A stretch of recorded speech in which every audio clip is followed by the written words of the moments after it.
समझिएगा।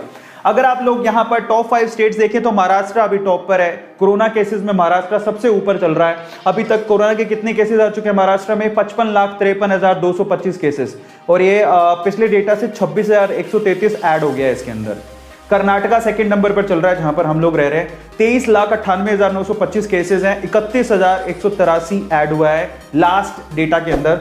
Kerala third number पर है जिसमें 23,22,147 केसेस आ चुके हैं, 28,000 केसेस की बढ़ोतरी हुई है। और तमिलनाडु में 18,06,861 केसेस है और 35,873 केसेस की बढ़ोतरी हुई है। और फाइनली यूपी के अंदर 16,65,173 केसेस आ चुके हैं जिसमें 5,964 केसेस की बढ़ोतरी हुई है। तो ये इस तरह से ये स्टेट्स काफी ज्यादा क्रिटिकल सिचुएशन पे चल रहे हैं, ये टॉप 5 में है। आपको पता होगा राजस्थान में तो पूरी तरह से लॉकडाउन है, कर्नाटका मतलब सारी स्टेट्स में लॉकडाउन है। अब जरा ध्यान से डेटा को समझिए, मैं क्या कहने की कोशिश कर रहा हूं।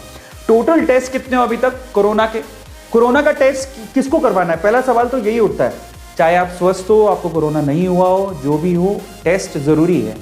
ठीक है, अब टेस्ट पहले तो उनका टेस्ट करना जरूरी है जिनको थोड़े से सिम्टम्स आ रहे हैं, लेकिन अब पहले तो उनको करना जरूरी है। लेकिन अगर हमारे पास संसाधन होते तो उनका भी टेस्ट करना जरूरी है जो एसिम्प्टोमेटिक है। जरा समझो, टेस्ट करेंगे तो भी हमें समझ में आएगा डेटा, और उसी के हिसाब से हम लोग प्रॉपरली आगे की चीजों को मैनेज कर पाएंगे। तो इसलिए टेस्टिंग बहुत जरूरी है। लेकिन जरा समझो कितने टेस्ट हुए इंडिया में? इंडिया में अभी तक 328 मिलियन टेस्ट ही हो पाए हैं। जरा आप देखो कितने टेस्ट हुए हैं। 328 मिलियन लोगों का टेस्ट हुआ है अभी तक, कोरोना टेस्ट।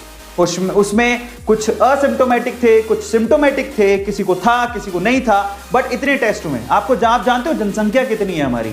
इतने लोगों का ही अभी तक कोरोना का टेस्ट हुआ है, इतने लोगों का टेस्ट हुआ है। इसमें से कुछ पॉजिटिव थे, कुछ नेगेटिव थे, कुछ सिम्प्टोमेटिक थे, कुछ असिम्प्टोमेटिक थे। इतने लोगों का हो पाया अभी तक। समझ पा रहा है? जनसंख्या बहुत ज्यादा है। कितनी है जनसंख्या जानते हैं? हिंदुस्तान में 1.37 बिलियन जनसंख्या है। और अगर आप डेटा से कंपेयर करेंगे ना कि इतने लोगों का टेस्ट हुआ और इतनी जनसंख्या है हमारे पास, तो मैं आपको बता देता हूं अभी तक सिर्फ 30% लोगों का, 30% लोगों का ही टेस्ट हो पाया है।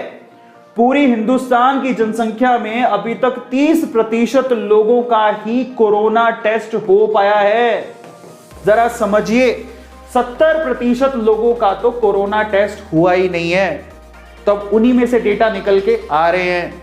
जरा सोचो, अगर इतनी जनसंख्या का टेस्ट हुआ तो हमें तब पता लगेगा कि एक्चुअल कोरोना पॉजिटिव लोग कितने हैं। जरा सोचिए तो। और सबसे बड़ी प्रॉब्लम क्या है, उसके पीछे का रीजन क्या है? इतनी सुविधाएं नहीं है हमारे पास, इतने हेल्थ वर्कर्स ही नहीं है। कहां से करेंगे? इतनी किट नहीं है, इतने हेल्थ वर्कर्स नहीं है। आज भी दिल्ली के सीएम क्या कह रहे थे? हमारी वैक्सीन ही खत्म हो गई। दिल्ली के सीएम क्या बोले थे? हमारे पास वैक्सीन ही खत्म हो गई, क्या करें? वैक्सीन के लिए अब बोला है सेंटर को, सेंटर वैक्सीन देगी। अभी तो वैक्सीन का हाल है। इसी तरह से कोरोना की जो चेकिंग करने वाली किट है उसका भी यही हाल है। ठीक है, आप जो कोरोना के लिए टेस्ट करवाने जाते हो वो इतना आसान नहीं है। लोग पहली बात तो जा ही नहीं रहे, डर रहे। समझ रहे हो? बाहर जाना सबके लिए खतरनाक सा हो रहा है कि कैसे जाएं, डर लग रहा है। कई लोग तो अगर किसी को प्रॉब्लम है कोरोना की तो घर पे ही बैठा है, मतलब वो सोच रहा है कि चलो 3-4 दिन कुछ ऐसी दवाइयां ले लेते हैं, क्या पता ठीक हो जाए। जो लोग बोल रहे हैं घर पे बैठ के क्या पता ठीक हो जाए। कई लोग ठीक हो भी रहे हैं लेकिन कई लोग नहीं भी हो रहे हैं। तो ये खतरनाक सिचुएशन पर है। मतलब एक तरह कहें हम लोग बॉम्ब पे बैठे हैं। अभी वो बॉम्ब एक्चुअली फटा भी है, सेकंड वेव इसीलिए आई है। समझ में आ रहा है? और दूसरा थर्ड वेव कभी भी आ सकती है। और उसके पीछे की सबसे बड़ी समस्या ही टेस्टिंग है। और हमारे पास, दोबारा बोलता हूं, अगर आप सिम्टोमेटिक हो, मतलब आपको फीवर है या जुकाम है, व्हाटएवर सिम्टोमेटिक हो, और अगर आपका रिजल्ट नेगेटिव आता है, प्लीज आप लोग RT-PCR करवा लें। ठीक है, ये मैं आप लोगों को कहना चाहूंगा। सिम्टोमेटिक का मतलब क्या है? ये सामने ब्रीदिंग में प्रॉब्लम है, कफ है, फीवर है, टायर्डनेस है, RT-PCR करवा लेना। ये हमारी तरफ से। सबको समझ में आया?